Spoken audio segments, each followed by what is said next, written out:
بسم اللہ الرحمن الرحیم۔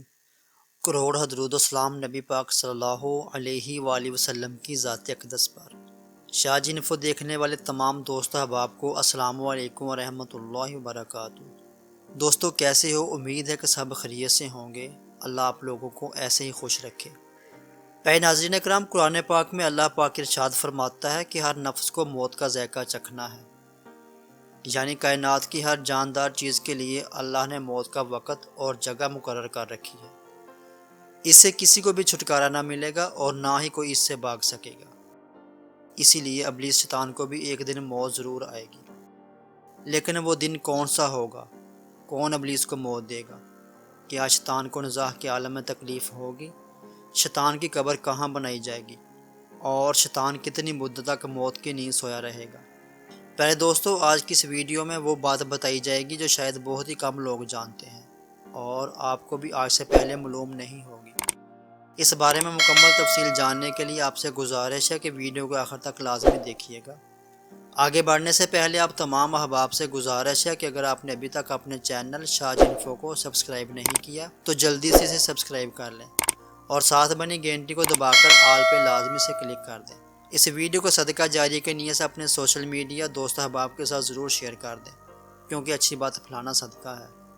ناظرین گرامی، اگر آپ اس کانٹینٹ کو کاپی کر کے اپنے استعمال میں لانا چاہتے ہیں تو ہمارے بلاگ شاہ جی انفو اسٹوری کا وزٹ کریں، جہاں آپ اپنی پسند کا مواد کاپی کر کے اپنے استعمال میں لا سکتے ہیں۔ لنک ڈسکرپشن میں موجود ہے۔ معزز خواتین و حضرات، جب شیطان مردود کو اللہ تبارک و تعالیٰ نے جنت سے نکال دیا تو اس نے اللہ تبارک و تعالیٰ سے قیامت تک کی مہلت مانگی کہ قیامت سے پہلے مجھے موت نہ آئے، لیکن اللہ پاک نے اسے وقت مقرر تک، یعنی ایک خاص وقت تک مہلت دی، جس کو قرآن پاک میں اللہ پاک یوں بیان فرماتا ہے۔ اس نے کہا، اے پروردگار، لوگوں کو زندہ کیے جانے تک مجھے مہلت دے۔ اللہ تبارک و تعالیٰ نے ارشاد فرمایا، تجھے مہلت دی جاتی ہے وقت معلوم تک کے لیے۔ ناظرین گرامی، وقت معلوم کو مفسرین نے وہ وقت لکھا ہے جب حضرت اسرافیل علیہ السلام پہلی بار سور پھونکیں گے۔ جب قیامت کی نشانیاں پوری ہو جائیں گی تو مومنوں کی بغلوں کے نیچے سے ایک پیاری خوشبودار ہوا گزرے گی، جس سے تمام ایمان والے وفات پا جائیں گے، اور پھر اس کے بعد 40 سال کا زمانہ گزرے گا جس میں کوئی بچہ بھی پیدا نہیں ہوگا، یعنی ہر انسان کی عمر کم از کم 40 سال ہوگی۔ مسلمان چونکہ مر چکے ہوں گے، اس لیے زمین پر صرف مشرک اور کفار رہ جائیں گے۔ تفسیر در منصور جلد 5 صفحہ نمبر 71 پر لکھا ہے کہ جب مومنین کے وفات کو 40 سال گزر چکے ہوں گے تو پھر حضرت اسرافیل علیہ السلام پہلی دفعہ سور پھونکیں گے۔ پہل اس کی آواز بہت کم ہوگی، لوگ کان لگا کر سنیں گے، پھر جب بڑھتے بڑھتے اس قدر زیادہ ہو جائے گی کہ کانوں کے پردے پھٹ جائیں گے اور ان کے ناک سے پیپ بہنا شروع ہو جائے گی۔ تب سارے لوگ مر جائیں گے، انسان، جن، فرشتے، یہاں تک کہ ابلیس کو بھی پہلی دفعہ سور پھونکنے پر موت آئے گی۔ اس کے 40 سال بعد حضرت اسرافیل علیہ السلام دوسری مرتبہ سور پھونکیں گے تو پھر تمام مردے زندہ ہو جائیں گے اور قیامت قائم ہوگی اور میزان لگے گا، یعنی پہلی دفعہ سور پھونکنے پر شیطان مردود کو بھی موت آئے گی۔ پہلی اور دوسری دفعہ سور پھونکنے کے درمیان 40 سال کا عرصہ ہوگا، اور یہ کہ ابلیس 40 سال تک مردہ ہی رہے گا۔ معزز دوستو، اب بات کرتے ہیں کہ ابلیس کو موت کیسے آئے گی اور وہ یہ 40 سال مردہ حالت میں کہاں گزارے گا۔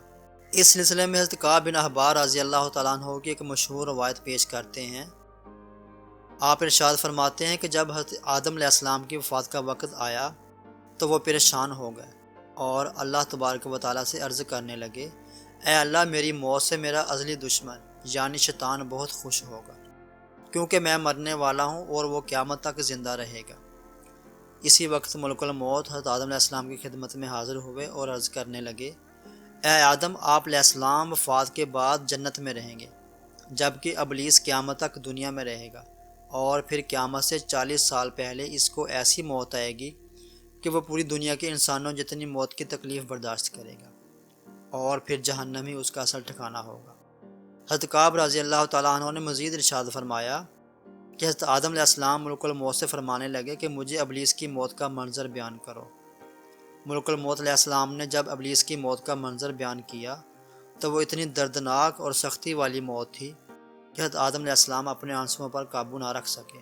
لوگ حضرت کعب بن احبار رضی اللہ تعالیٰ عنہ سے عرض کرنے لگے کہ ہمیں بھی ابلیس کی موت کا کچھ منظر بیان کریں۔